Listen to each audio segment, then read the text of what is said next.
Minato was just a clueless bow-wielding disaster, who's not even supposed to hold a bow and an arrow, until one day, a group of actual useful archers comes his way. Can this walking disaster of a human actually pull it together, or will he stay stuck in his own mess? Minato is in his Kyudo uniform, standing inside the dojo like he's about to save the world with a bow and arrow. He pulls out his bow, slowly lines up a shot, and gets all dramatic in his head. He starts shooting arrows like he's the hero of a sports anime. At the same time, even though practice was cancelled, the rest of the team starts hearing the sound of arrows flying from the dojo. Somehow, like archery has its own psychic signal, they start heading that way. Ryuhei gets there first, sees Minato practicing, and freaks out. He yells Minato's name like he just caught someone sneaking snacks during a diet. Minato tries to play it cool and says he just came to grab something, then randomly felt like taking a shot. Yeah, right. That's like saying you just wanted one chip and ended up eating the whole bag. Before he can make more excuses, Kaido and Nanao walk in. Kaido looks like someone who hasn't touched a bow in years, but still runs straight to one like it's calling his name. He starts yelling at Minato, saying the field day starts at 9, and here he is, practicing like a lunatic. Minato throws it right back and says it looks like Kaido wants to shoot too. Nanao casually points out that Kaido's hands are ready to shoot, like his body betrayed his words. Kaido jumps back, embarrassed, and claims it's just a habit. Sure, buddy. Ryuhei, excited as always, says he wants to shoot too. Nanao suggests they all take one shot. Kaido tries to be the responsible one and says no, but the others team up on him. He caves in 2 seconds later. Then the fun stops. The dojo window slides open, and there's Seiya, their captain, staring down like a disappointed parent who just found out his kids broke a rule. He looks so calm, but that fake smile says he's furious. He walks in like a boss and makes them all kneel. He starts scolding them. Practice is cancelled for field day, he says. If someone sees them, they'll get in trouble, the teacher will get blamed, and even the girls will be dragged into it. Basically, he's saying the whole team will look like fools. Minato doesn't back off. He stands up like he's leading a rebellion and says, school is important, but archery is too. He says he's finally getting the feel back in his hands and doesn't want to lose it. Nanao nods and says he understands. The others start to agree, but Seiya shuts them all down with one sentence. Nanao tells him not to get so worked up, and Seiya yells back that he isn't mad, which means he's totally mad. Kaido, trying to save himself, pushes Minato forward to keep talking. Minato says they won the prefectural tournament, and they're going to regionals. If they win there, they'll go to nationals. He doesn't want people to think it was just luck. Seiya cuts him off and tells him not to overdo it. If Minato can't switch between archery and regular life, he'll mess up when it really counts. Basically, Seiya's telling him not to be a tryhard or he'll crash and burn. Kaido jumps in, saying he can handle both. He brags that he's going to crush the field day games and still practice archery. Then he asks Nanao what sport he's playing. Nanao says volleyball and that he's a setter. Seiya says he and Minato are on the futsal team. Kaido jumps in again, saying he's also playing futsal and he's going to beat everyone.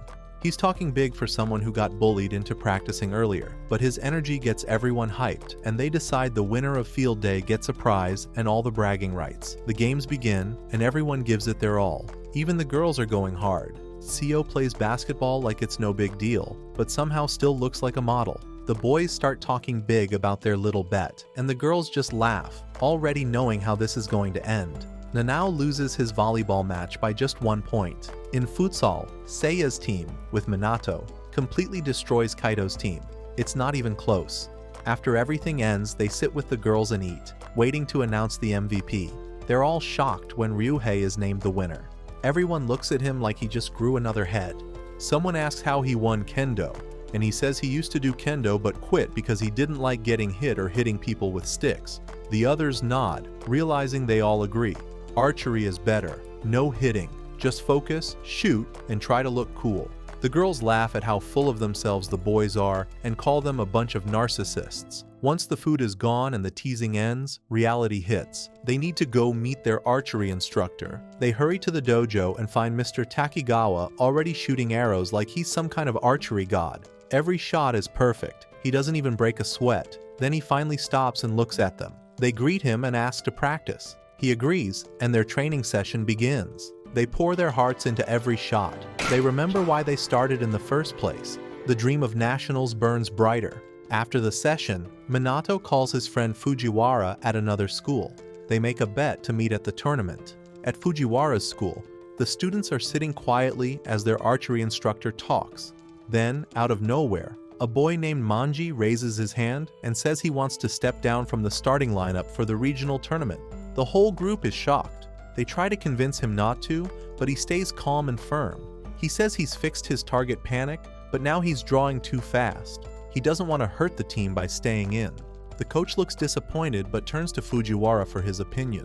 Fujiwara looks at Manji for a few seconds, then agrees with him. That's it. No emotion. Just cold approval. The coach nods and moves on, asking who will take Manji's place. The backup guy, Kabashima, clearly doesn't want the sudden responsibility. He hesitates like someone who just got picked last in gym class. But after Manji gives him a look, Kabashima gives in and nods. Problem solved, kind of. Later in the locker room, Manji's brother Shinichi corners Fujiwara.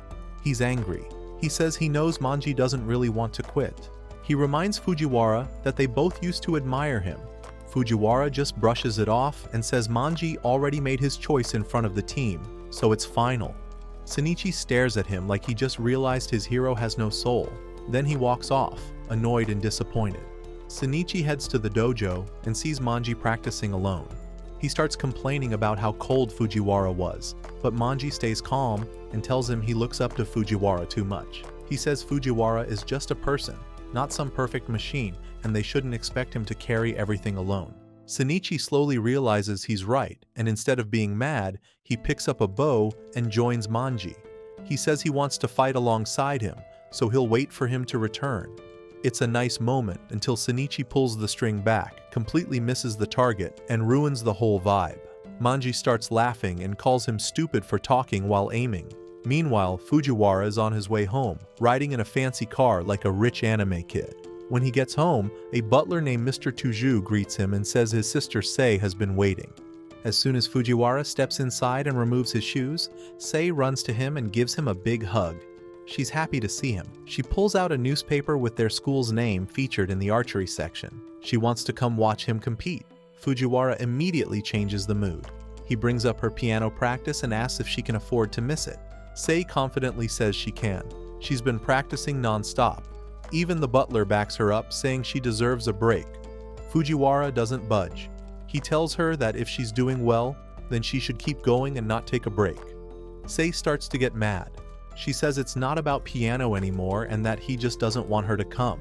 Fujiwara straight up says she's right. He doesn't want her to see him mess up. He wants to look cool in front of her. That's the most big brother thing ever. Instead of solving anything, he just admits he's scared of looking lame in front of his sister. The next day, it's time for the regional tournament. Seiya, Minato, Ryuhei, Kaito, and the rest of the team get ready and head out. The tension is high. Everyone knows this match matters a lot. If they lose, people will say their last win was just dumb luck. When they get to the venue, the nervous energy is thick. Ryuhei suddenly starts freaking out. He thinks he forgot his gloves. He panics like a little kid who lost his lunch money. Mr. Takigawa calmly points to his bag. The gloves are right there. He tells Ryuhei to stay calm and just picture the shot.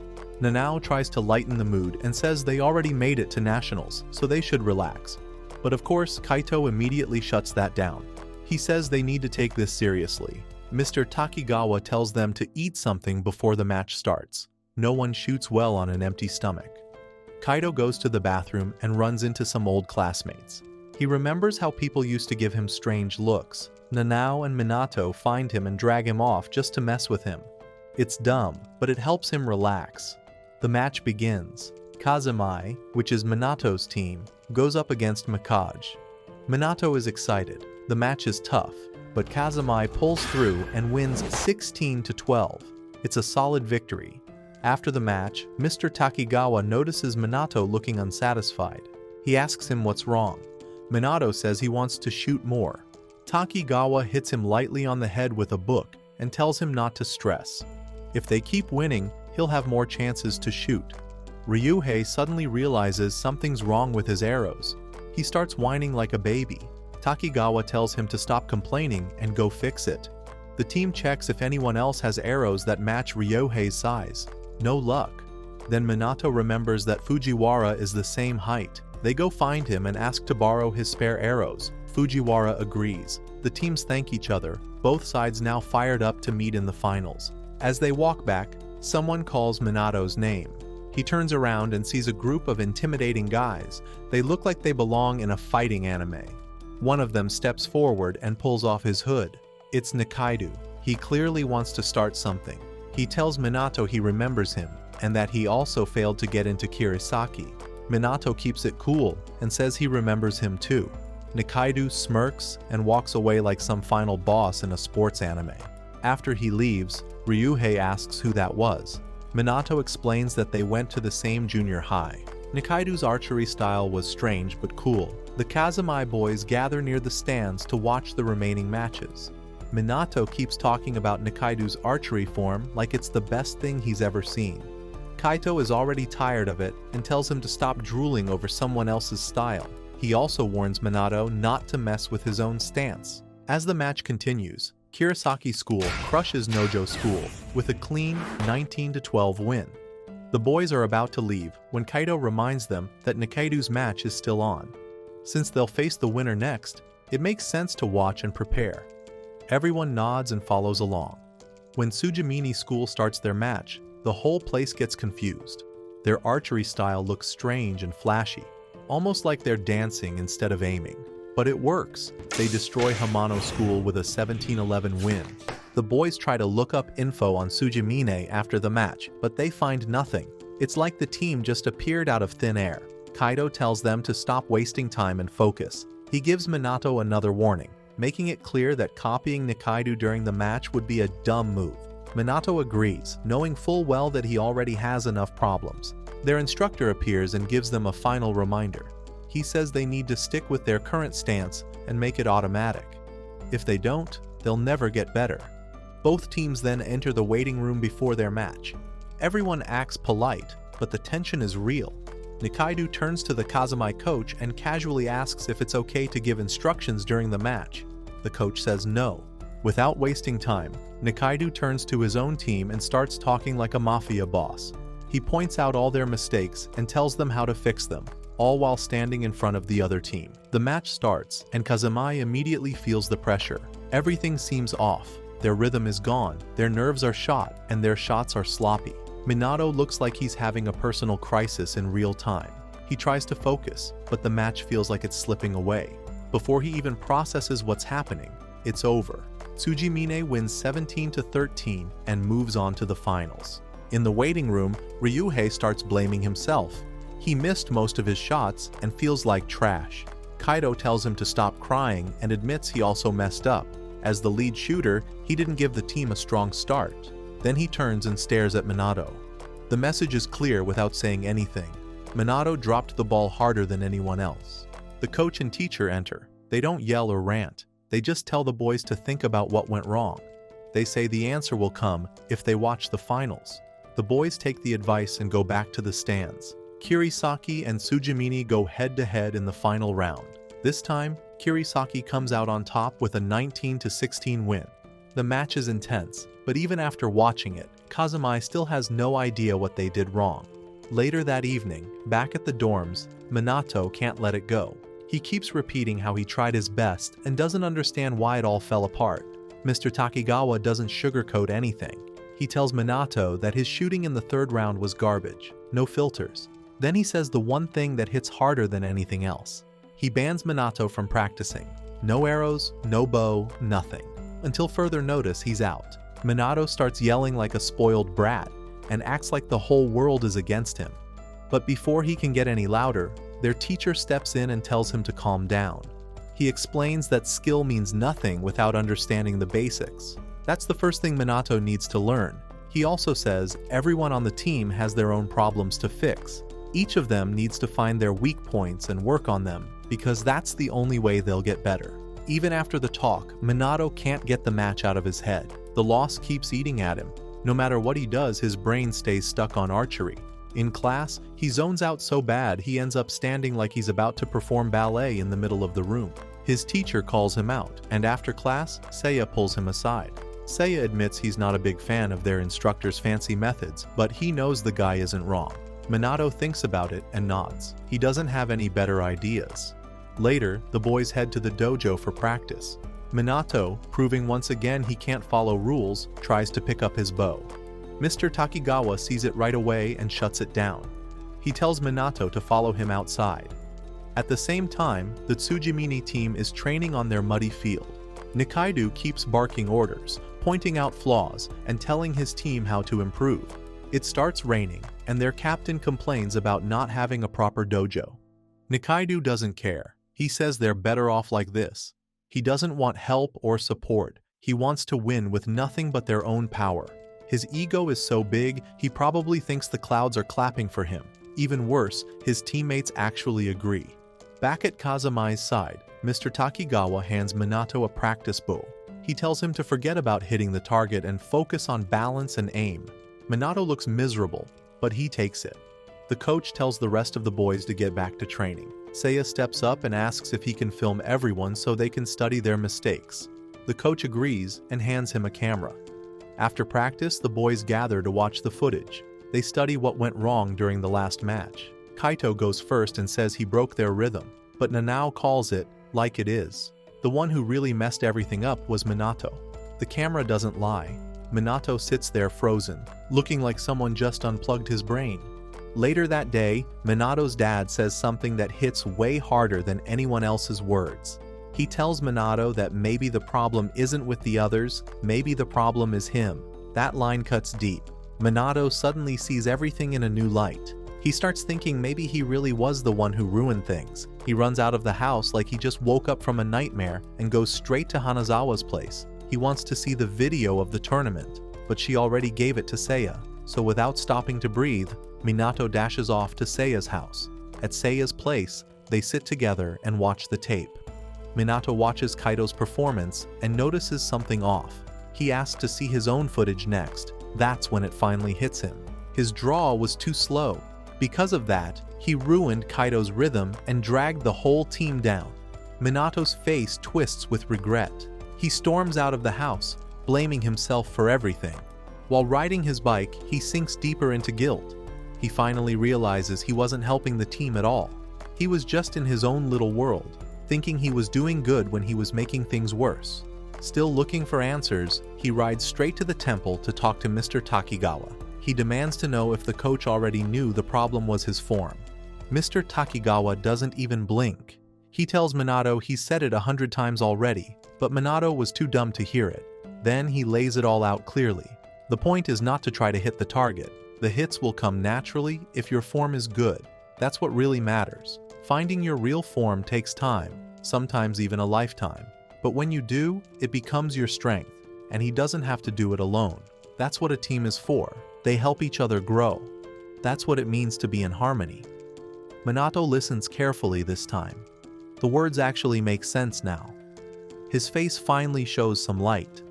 As he rides home on his bike, he thinks about everything Mr. Takigawa said. He doesn't feel lost anymore. He knows what went wrong, and he knows what he needs to do next. This time, he's not riding with guilt. He's riding with purpose. Tension is thick between Nanao and Kaito. Everyone can tell they've fought. At dinner that night, both of them are missing. Their family sits at the table, wondering why. The next day, the boys start arriving at practice one after the other. Minato gets there first. Kaito walks in next, looking stiff and cold. Minato senses something is off right away. He looks around and notices Nanao is not there. He asks about it, but Kaito doesn't feel like answering. He brushes Minato off like he's not worth the time and throws back a rude comment. Then the rest of the team arrives, including the girls. Nanao is the last one to walk in. He says hello to everyone except Kaito. The two of them avoid each other completely, like the other doesn't even exist. The air gets awkward, but the team decides to move on with training like nothing is happening. Later, as they walk home, Ryohei finally asks what's going on. The guy never picks up on anything, but even he notices the problem now. Nanao doesn't want to talk about it. He tells Ryuhei to leave Kaito alone. He says if Kaito wants to act like a baby and stay quiet, then let him. Kaito's hand twitches, like he's 1 second away from swinging, but somehow he controls himself. They're both acting tough, but deep down, they miss each other. Kaito thinks back to a time when someone made fun of archery by calling it nothing more than target practice. He got so mad he punched that guy right in the face. That was the last time he lost control like that. The next day, Nanao doesn't even show up for practice. Instead, he goes shopping. While eating lunch, he starts remembering things from when they were kids. He remembers how Kaito once protected him from bullies. A small smile shows up on his face. Then he remembers how Kaito talked about archery back then. That's when Nanao got pulled into the sport too. Kaito is having a hard time as well. At practice, he's clearly upset. He loses focus and messes up a shot. The coach calls him out and he gives a quick apology. Ryohei tries to ask him about the fight again, but Kaito shuts him down fast. The girls watching from the side start to think this fight must be worse than they thought. Nanao still hasn't come back. While walking around town, Nanao runs into 2 of Kaito's old classmates. One of them was actually the guy Kaito punched years ago. They talk casually, and Nanao introduces himself as Kaito's cousin. The boys tell him the only reason they kept doing archery was because Kaito pushed them to be better. Nanao listens quietly, thanks them, and walks away deep in thought. On his way home, Nanao runs into Minato. Minato quickly says, "Sorry," thinking he caused the fight between Nanao and Kaito. Nanao doesn't disagree. He says Minato did throw him off during the tournament. But the real issue is with Kaito. He says Kaito acts like nothing is wrong and refuses to talk. Nanao says he lost his patience. Then he says something surprising. He says Kaito is the reason he started archery in the first place, even though he doesn't like archery at all. Minato grabs Nanao's hand and tells him to stop lying. He says someone who hates archery wouldn't have hands like his. His hands are rough and strong. Archery hands. He says maybe Nanao didn't like it in the beginning, but now he clearly does. Meanwhile, Seiya goes to meet Kaito. He wants to fix the team's energy. Kaito tells him to stay out of it, but Seiya doesn't back off. He says the fight is hurting the team, so it does matter. He hands Kaito the key to the dojo. He tells him to go talk, fight, or do whatever it takes, but don't come out until things are fixed. Kaito doesn't waste time. He calls Nanao right away. Nanao picks up, listens, and agrees to meet him at the dojo. Minato, still nearby, asks what's going on. Nanao looks him straight in the eye and says he's going to duel. He says he's not running anymore. At the dojo, they set the rules. They will keep shooting until one of them misses and the other hits. Whoever wins gets to be right. They take their places and start firing. Shot after shot, they both keep hitting the target. Neither of them gives in. The minutes turn into hours. They start getting tired. While picking up their arrows, they begin arguing. They blame each other for messing up their shots. They walk back to their spots still fighting. Kaito suddenly yells out that he just wants to beat Nanao. He takes a shot and misses. Nanao pulls back his bow and shouts that he wants to beat Kaito too. But right when he releases the arrow, his bowstring snaps. The arrow flies off target. For a second, there's only silence. Then they both burst into laughter. It's loud and real, like all the weight on their shoulders has finally lifted. Kaito stretches out his hand. He says this rivalry is going to last forever. He has no plans to lose. Nanao grins and gives him a fist bump. He says he feels the same. From the corner of the dojo, the rest of the team watches. They had been quietly observing the whole thing. Seiya sighs and says the whole thing was way too messy, but at least it worked. The storm between them finally ends. The girls are training hard in the dojo. They are getting ready for a 3-person competition. At the same time, Minato is still stuck using the training bow. His teacher still won't let him touch his real one. The girls tell the boys about their upcoming match and ask them to come cheer. Minato jumps at the chance. He agrees too fast, happy to escape his boring training. The day of the tournament arrives. The girls reach the venue looking serious and focused. The boys show up to support them. Their teacher comes too, and even Mr. Takegawa's brother appears. Minato starts remembering the time he joined this same tournament in junior high with Seiya and Fujiwara. Kaito mentions that he once joined a singles tournament. Ryuhei looks annoyed. He clearly wishes he had done one too. Before the match, the boys meet the girls and give them words of support. Mr. Takegawa's brother snaps a photo of the moment. Just before the event starts, Minato's teacher tells him something surprising. He says Ms. Sayonji is here as a guest. The boys don't know who she is, so Minato explains. She was the first teacher he and Fujiwara had when they were young. Minato wonders if he'll see her again today. The girls step onto the stage, getting themselves pumped. As they shoot, their thoughts go back to the hard times they faced and how they pushed through. Their growth is clear with every shot. They finish in third place. They don't look sad about it at all. They are proud and happy. In the crowd, people are talking about how beautiful their performance looked. Mr. Takigawa turns to the boys and tells them that this is what harmony looks like. The boys stay silent. They understand they still have a lot to work on. After the event, the group meets Ms. Sayonji. She praises the girls and tells them their harmony was perfect. Minato immediately asks what they can do to reach that level. She smiles and says it's up to them. They need to listen to their teacher and find their own way. Later, Minato gets a chance to speak with her alone. She gives him some important advice. She tells him not to copy anyone else. Instead, he should perfect his own style. Minato thinks hard about her words. He walks to the field and starts working on his natural form. Mr. Takigawa watches him from a distance. He nods quietly to himself. He can see that Minato is ready now. That night, the whole team is at Mr. Takigawa's house. They eat, laugh, and joke around. Outside, Takigawa sits with his brother. He watches the boys through the window. He says he's happy seeing them like this. Then he walks back inside and drops a surprise. He tells them that he tricked them into coming over. There's a traditional festival coming soon. Every year, the community needs young archers to entertain the crowd. This time, it's their turn. The boys groan. They aren't happy about it, but they agree. Then Takigawa looks at Minato and tells him something even bigger. Starting tomorrow, he can finally use his real bow again. Minato lights up with joy. He jumps out of his seat, already looking around for his bow.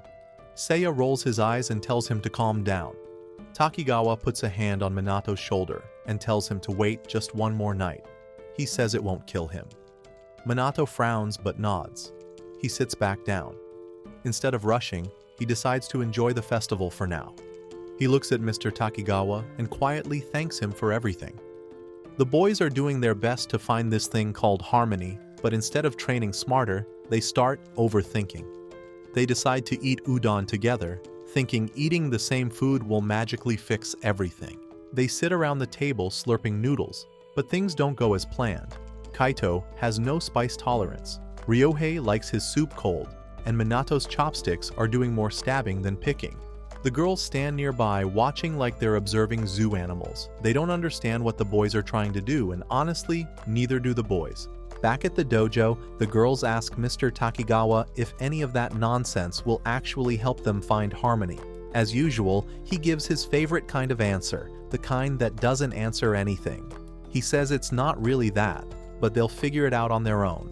Minato, acting like some archery prophet, plays a video of archers moving perfectly together and tells the team they should try doing the same thing.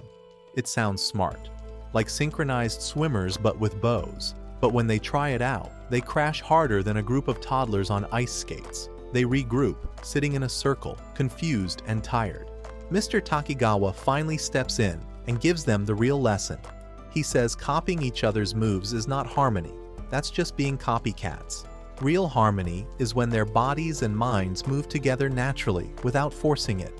The boys blink at him, clearly still lost, so he breaks it down more. They should focus on their breathing, keep it steady, and let their energy sink on its own. Minato jumps in and says it plain and simple. What they really need to do is just practice together more. That's the secret. Practice until their movements flow without even trying. Later, after another long practice session, Ryohei is staring at the record book. He doesn't like what he sees. Everyone's doing better than him. He feels like he's the only one not improving. He mutters to himself, upset and unsure. He leaves the dojo and goes to a shop, thinking maybe some new gear will help. He buys a new glove and arrows, hoping it'll help him focus. The shopkeeper takes one look at him and gives the usual advice all impatient beginners get. Chill out, be patient. The right tools won't make him better. That'll come with time. Ryuhei nods but still walks out of the store feeling like he's missing something. Still feeling low, Ryuhei walks over to Fujiwara's house. The people working there don't recognize him and treat him like a lost kid. He stands awkwardly until Sei drives up and waves at him. Fujiwara comes downstairs and tells the butler to let him in. Ryuhei hands over the snacks and drinks he brought like he's some polite guest trying to impress a date's family. They sit down together and eat what he brought. After the awkward snacks, Ryuhei returns the arrows he borrowed from Fujiwara during the last competition and thanks him. Fujiwara smiles and invites them all to come see his private dojo. Sei walks in with them and looks around like a kid in a candy store. She says she thinks archery is amazing. Fujiwara acts cool and says he never invited her before because he thought she'd find it boring. Clearly, he doesn't know his own sister well. He takes a shot with his bow, then says he doesn't like it when family watches him shoot. It feels strange. While saying this, he remembers how his family once ignored him when Sei was born. Everyone's attention had shifted to the baby, and he felt like he was invisible. Ryuhei hears all this and quietly says he understands. He doesn't like his family seeing him struggle or hold back his team.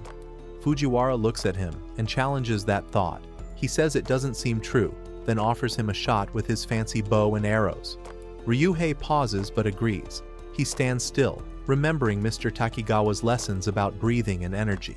He pulls back the string and shoots. The arrow misses, but the form is there. Fujiwara watches silently, impressed by the way Ryuhei shot. He praises him, saying the shot was beautiful. Even if he missed, he did it with confidence. Inside, Fujiwara finally opens up. He says he's jealous of Ryuhei. He tells him how he never enjoyed Kola until high school and compares it to archery. Being good matters, but wanting to be better is what truly counts. That's what he sees in Ryuhei. Ryuhei grins like a nerd who just got praised by his favorite superhero. He says he already feels better just hearing all that. Right before the moment gets too soft, Ryuhei remembers something, a chat he once had with Manji's brother. He realizes he should have done more back then. Sei walks in and asks them to help decorate the house. They both jump in and help without hesitation. Later, as Ryuhei gets ready to leave, he thanks them for the warm welcome. He looks around the dojo and says it's amazing. He asks if anyone else gets to train there. Fujiwara says no, only him. Ryuhei looks surprised and says his family must really support him. Fujiwara's face softens, like he's hearing that for the first time. He tells Ryuhei he can come practice there anytime. They exchange contact info like two boys turning into real teammates. The next day, Fujiwara heads to Kirisaki's dojo to train with Manji and his brother. On the other side, Ryuhei returns to his own team and tells them he's going to try harder than ever before. He stands in front of everyone, full of fire. His teammates smile and tell him they've always seen him work hard. They tell him if he keeps that spirit, there's no doubt he'll improve. Ryuhei doesn't say anything. He just nods and looks like a baby who wet his pants. The Kazumai boys arrive at Kirisaki High School, ready for their practice match. As they step into the school grounds, something weird happens. Ryuhei casually calls Fujiwara by his nickname, Shu. The Kirisaki team members notice, and it throws everyone off because that nickname is usually reserved for close friends. They all gather inside the Kirisaki dojo and bow to each other. The match is about to start, and their instructor begins the arrow offering ceremony. Before he can continue, Fujiwara steps forward and suggests that Mr. Takigawa should be the one to shoot the ceremonial arrow instead. He brings up the last time they all met at Yata Shrine, where they didn't get the chance to watch him shoot. The Kirisaki instructor agrees, and even sounds a bit excited, saying he heard Mr. Takigawa trained under an 8-dan archer named Yasuka, and wants to see him shoot up close. Mr. Takigawa tries to downplay it and says he didn't really learn much from Yasuka, but he still agrees to do the ceremony. He picks Minato and Kaito to help him prepare. Everyone in the dojo watches quietly. Mr. Takigawa steps up with calm movements, takes aim, and shoots a perfect arrow. His stance, his aim, everything is flawless. Even the Kirisaki team and their instructor are impressed. He finishes his shot and then turns around to officially start the match. The practice match begins, and while the others shoot, Shinichi pulls Ryuhei away for a little chat. He wants to know why Ryuhei is suddenly so friendly with Fujiwara. He pokes Ryuhei and says he noticed him using Fujiwara's nickname. Ryuhei tells him Fujiwara gave him permission to call him that. This catches Manji's attention too, and both twins are surprised to hear it. Ryuhei explains that he visited Fujiwara's house recently and they became friends during that visit. Shinichi walks away and starts talking to Manji, saying something has changed in Fujiwara. He mentions that Fujiwara never paid them any attention before, but now he's different. Maybe Ryuhei had something to do with that. While this side conversation happens, Minato takes his shot. Fujiwara compliments his performance, saying he looks in top shape today. The Kirisaki captain joins the conversation and randomly brings up the boys from Tsujimini School. He asks if anyone has seen them since the last tournament. Minato remembers seeing Nikaido for the first time. He recalls how Nikaido had a special way of raising his bow and how clean his form was. Minato thinks about their short talk where Nikaido asked where he learned archery.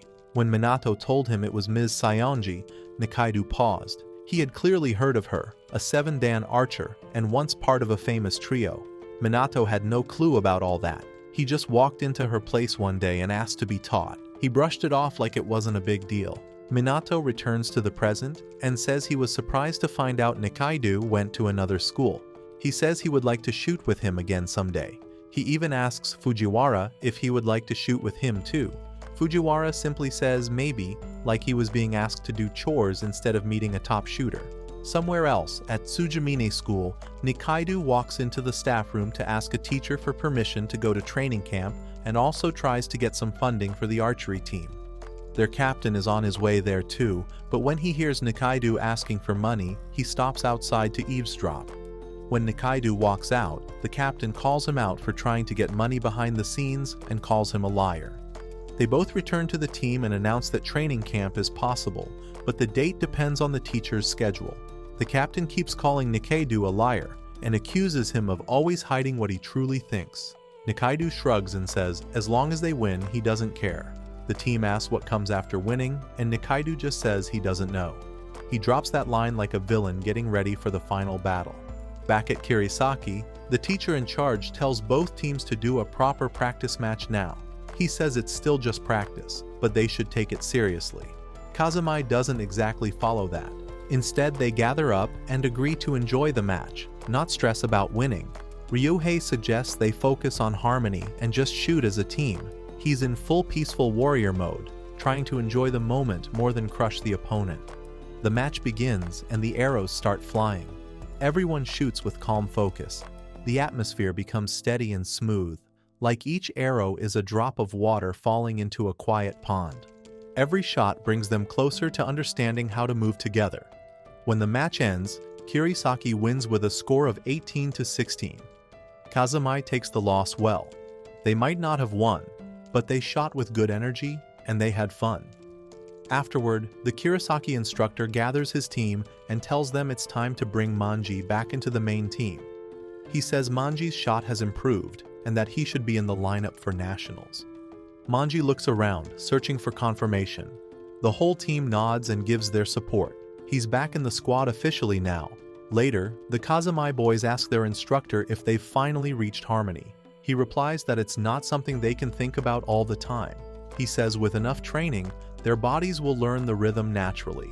Basically, they're not quite there yet, so they should keep practicing. After the match, the Kirisaki boys take the Kazumi team around their school and dorms. The mood is relaxed, and everyone gets along. They head to the cafeteria and enjoy a meal together.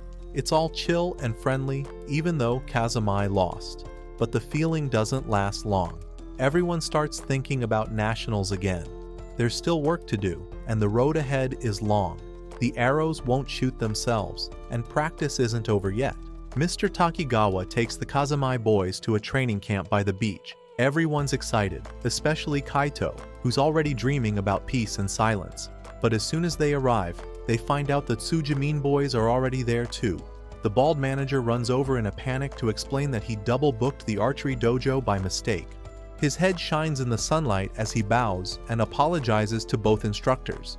He offers a discount for the trouble and asks them to share the range. Mr. Takigawa asks Mr. Shigaraki if that can work since the place is big enough. Shigaraki shrugs, says he's not the one making decisions, and goes off to ask Nikaido instead. Nikaido agrees, but says they have to split the cost. Mr. Takigawa accepts the deal, and both schools start sharing the space.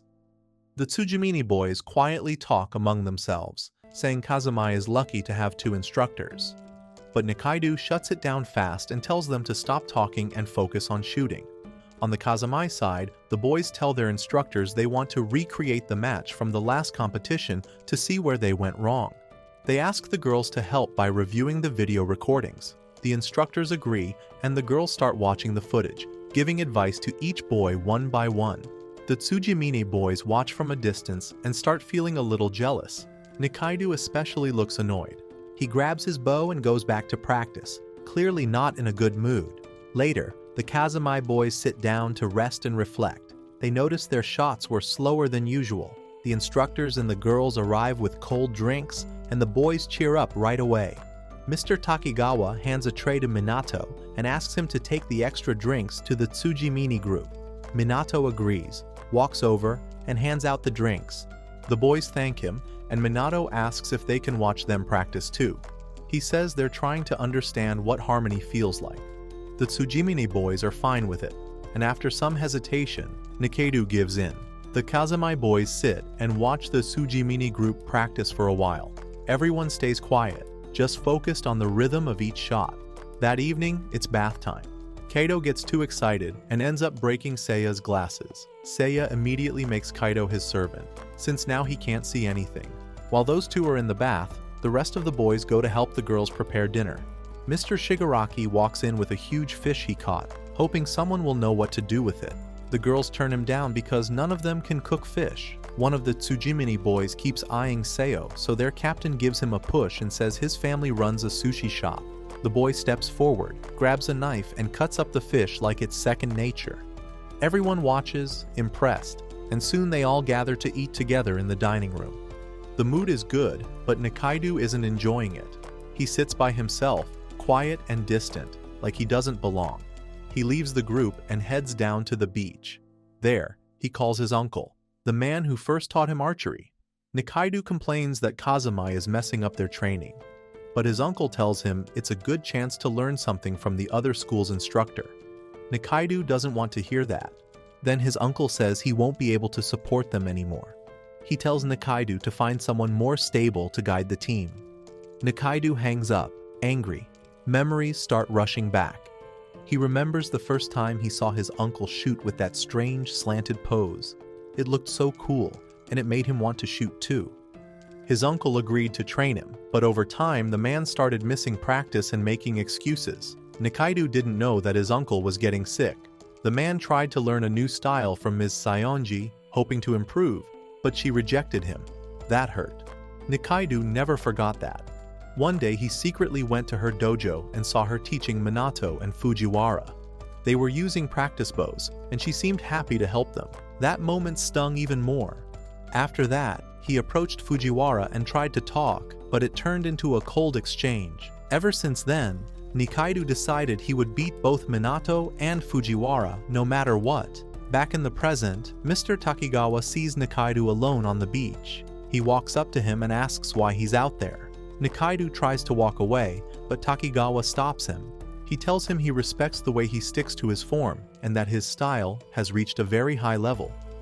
Nikaido brushes it off, not wanting compliments, but Takigawa thanks him for pushing his boys to grow stronger. Then he says it's time for both teams to have a proper match before nationals. Just a mock match, but something to test how far everyone has come.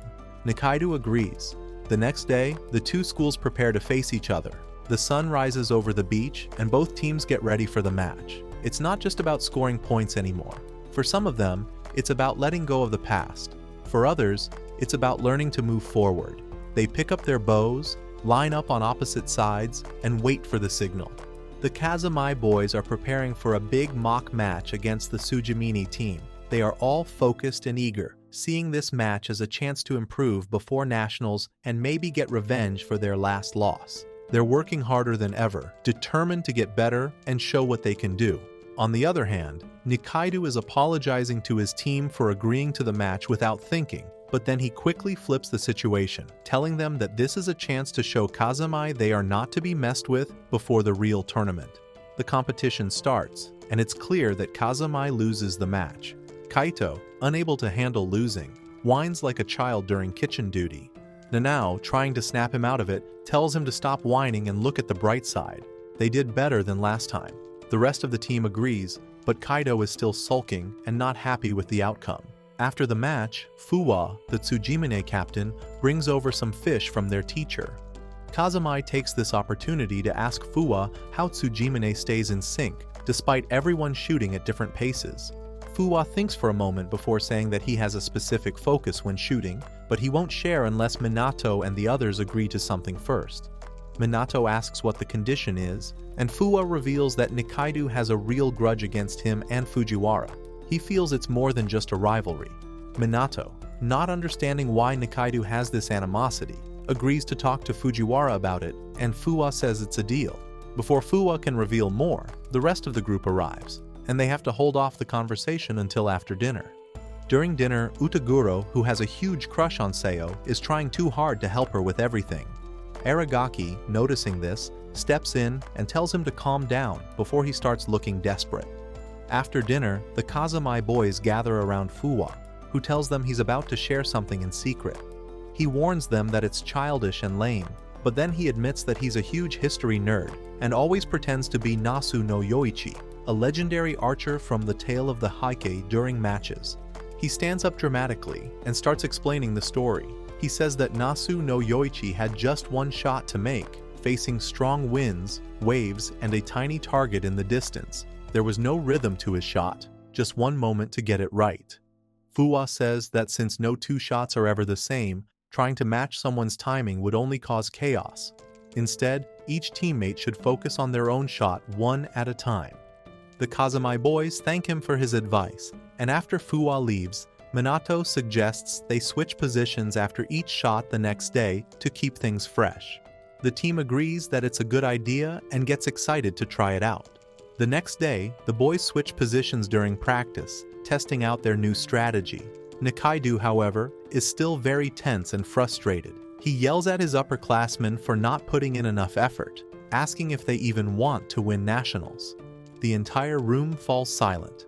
After practice, the boys discuss how the position switch felt promising, giving them hope for the future.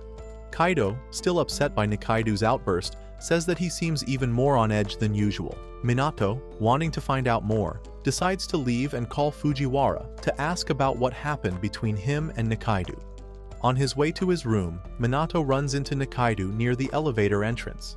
Seeing Nikaido's bad mood, Minato wisely decides to keep things short. They both step into the elevator, and Minato asks if Nikaido is going up. Nikaido, already annoyed, mutters that he is and presses the button. As soon as the doors close, the elevator suddenly gets stuck. Nikaido immediately starts fuming, and Minato calls his instructor to report that they're stuck. Meanwhile, the rest of the Kazami team tries to use the elevator, but they quickly realize it's out of service. After Minato ends his call, he presses the emergency button and talks to the operator, who promises to send a technician in about 30 minutes. To make matters worse, the lights in the elevator go out.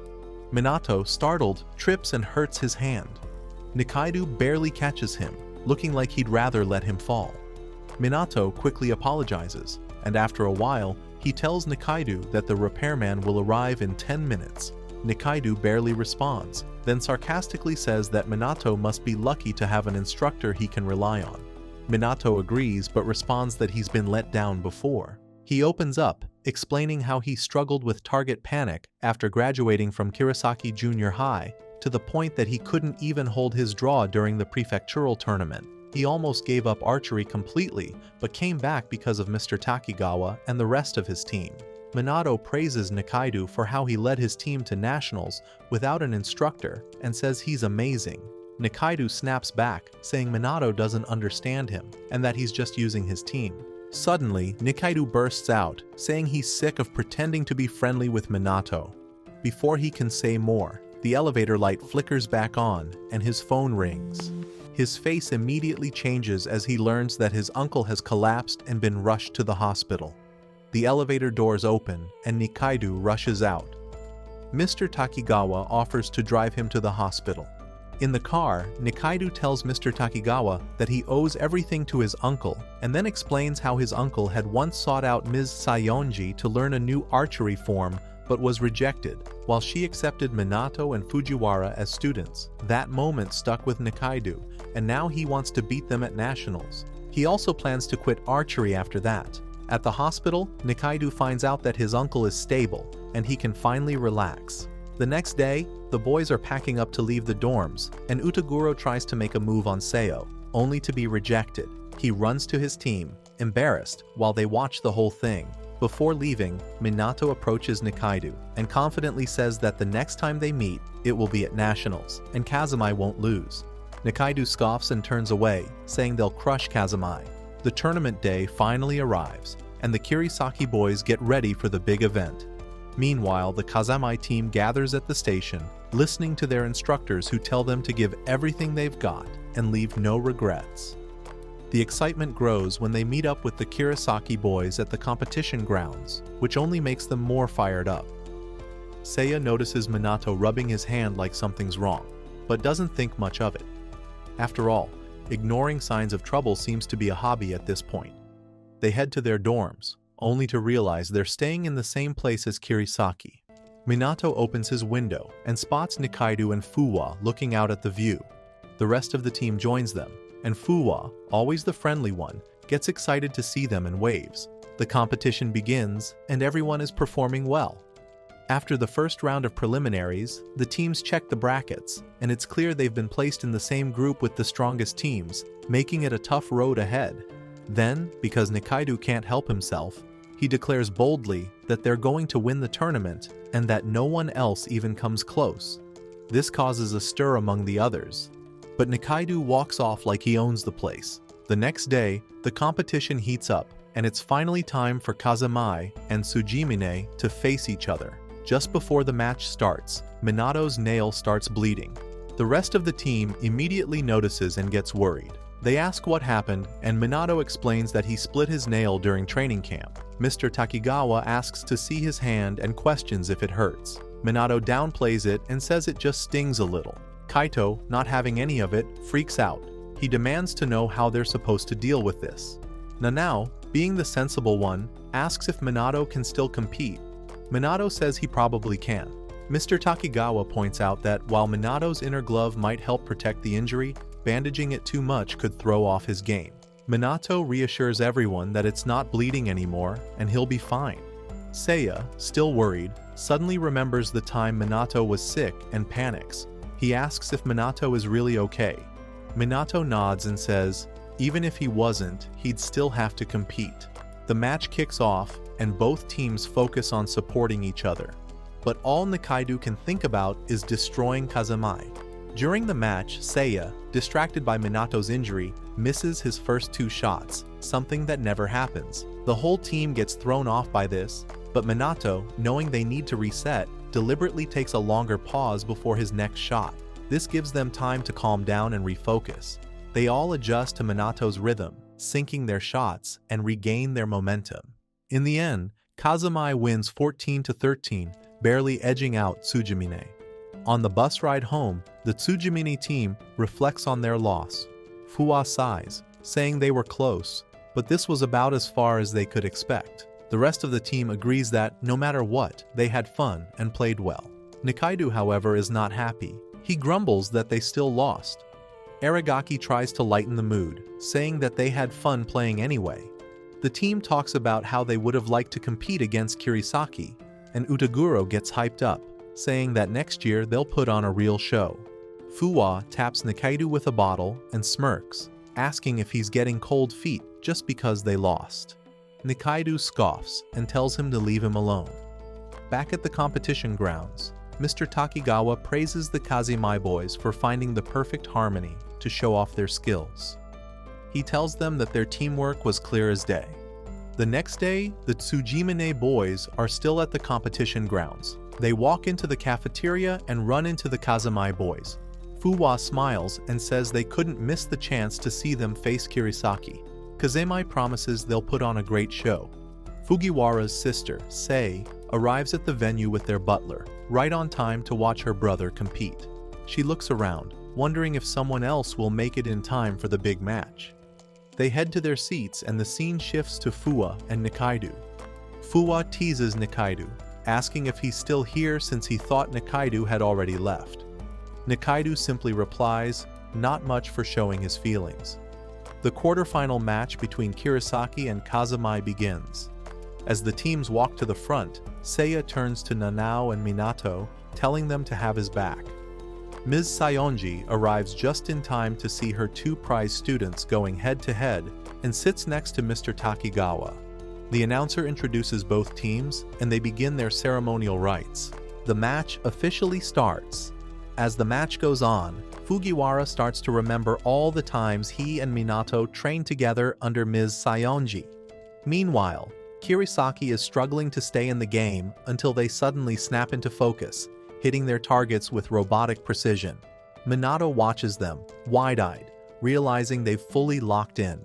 From this point, both teams hit 12 out of 15 targets over 3 rounds. The crowd goes wild, clapping and cheering at the masterful performance. As the final round approaches, only one shot remains for each team. Minato and Fujiwara are the last to shoot. The tension in the arena is thick. Mr. Takigawa leans over and asks Ms. Sayonji whose side she's on. She calmly replies that both boys are her beloved students, so she couldn't possibly choose. Then she asks him the same question.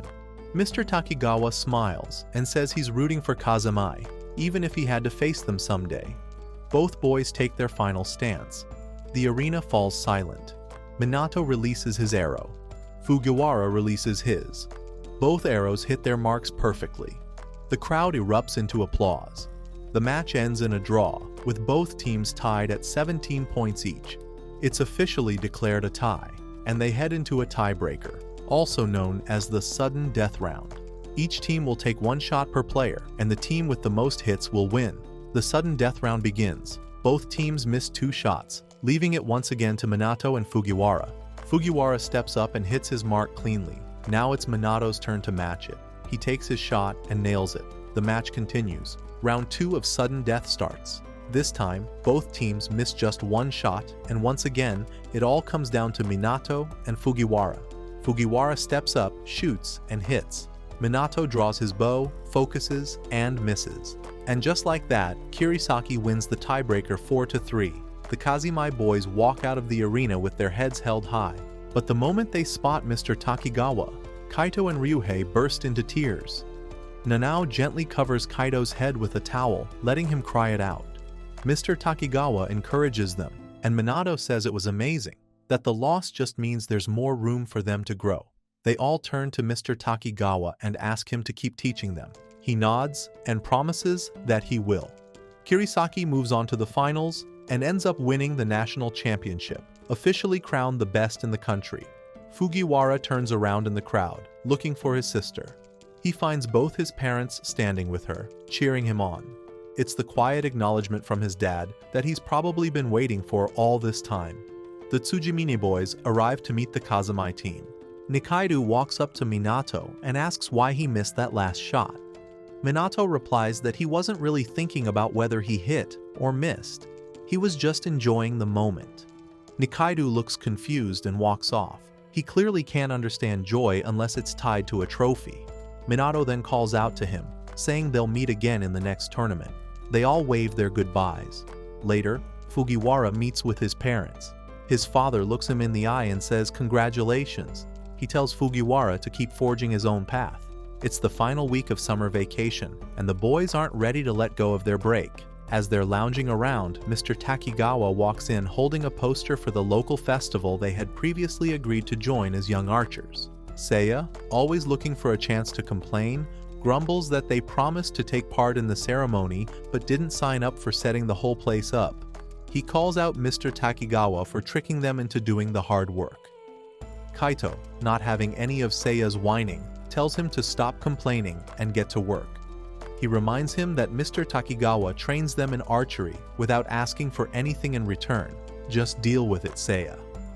The girls show up with lunch and everyone takes a break to eat. The boys compliment the girls' outfits, but Kaito, being Kaito, ruins the moment by saying they look like maids. Seriously, Kaito, just eat your food and stop talking. Minato stares at the flyer and wonders why they even need to shoot at the festival. Ryuhei explains that it's a tradition at the shrine to shoot arrows to ward off misfortune. Nanao pipes up, asking if it's really something high school kids should be doing, considering they couldn't even hit their mark in the tiebreaker last week. Meanwhile, Mr. Takigawa is having a chat with his brother. He explains that young archers have always been part of the Yata Shrine ceremony, but the real reason he involved the boys is so they could reset and refocus. His brother teases him, saying he should have just told them that instead of roping them into it with food. Mr. Takigawa admits that he didn't want to mess with their concentration before the tournament. Classic sensei move: bait with food, deliver with discipline. As the boys are talking, Ryuhei gets a message from Fujiwara. He says his team is at the festival too. The boys head out to meet them. When they find them, Fujiwara explains that he asked the Kirisaki team to come because they were all at last year's festival. He thought it would also be a good chance to see Mr. Takigawa shoot again after their training session. Things take a heartwarming turn when Ryuhei shares something personal. He tells Fujiwara that his sister never got to graduate high school, but after seeing Fujiwara compete at nationals, she was inspired. She just received her graduate certificate. It's a big moment for Fujiwara, but Ryuhei drops a heartwarming bomb that gets everyone in their feelings. Minato and Seiya talk about how good it feels to rediscover their form, and they mention that it looks like Fujiwara has found his too. They decide to congratulate him for winning the singles tournament. Nanao and Kaito also share a moment where they praise each other's form. Nanao tells Kaito his stance has this "I'm the leadoff for a reason" weight to it, and for once, Kaito doesn't ruin the compliment by flexing unnecessarily. Seiya and Minato finally catch up with Fujiwara and Ryuhei, who are busy playing festival games with Fujiwara's sister Sei and their butler. Fujiwara tells Minato that he liked how Minato became one with his bow back at the competition. Minato just replies that he was really focused on having fun. Meanwhile, the Tsujimini boys arrive at the festival, but they're not there to relax. They're actively recruiting new members for their archery team. Even though they lost, they're still grinding. As night falls, the tournament is about to start. The boys get ready by trying on the traditional outfits archers wear. Honestly, they look like stock image models who can't remember what the shoot was for. They take some pictures, cracking up at the ridiculousness of it all like it's a fashion show, not a ceremony. Seiya tells everyone that he talked Mr. Takigawa into letting them use their own bows for the ceremony so they won't be thrown off their game. They all agree, and Kaito, with his usual cocky ego, says he's not ditching his national tournament bow for some random backup. No one was really looking at your bow, Kaito, but sure, whatever helps you sleep at night. Mr. Takigawa enters and tells them that even though the shooting mark might be different from what they're used to, the range is the same, and they should focus on the forms they've perfected. He reminds them to shoot with care and concentration. The ceremony starts and the boys kneel to offer their prayers. Everyone bows their heads in silence. Once they finish, the commentator asks the crowd to watch as the archers perform. He says to the crowd to watch them as they stand, breathe, and shoot in unison. The boys begin to nock their arrows, each pulling one arm out of their kimono sleeve, preparing themselves to shoot. Mr. Takigawa gives a call, and they all shoot in perfect synchronization. As they take turns shooting, memories of their journey flood back. Each boy remembers how far they've come and what they've been through. Instead of getting overwhelmed by emotions, the memories sharpen their focus. They shoot with everything they've become. Once they finish, the crowd claps and the boys bow in appreciation. Afterward, they change out of their ceremonial outfits. Mr. Takigawa walks up and congratulates them for performing well while still shooting in their Kazamai style. He says the crowd especially liked their archer's call. He then asks them if it feels like their summer is wrapped up now. The boys nod and smile, feeling satisfied like they've just completed an epic side quest. Later, Minato sits alone, looking deep in thought. Mr. Takigawa notices and walks over to him.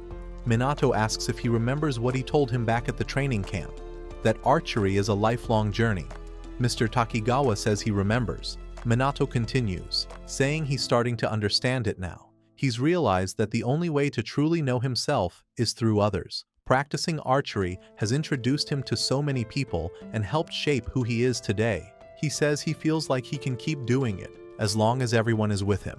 Mr. Takigawa smiles and pats him on the head, saying, "Good job, you finally caught up."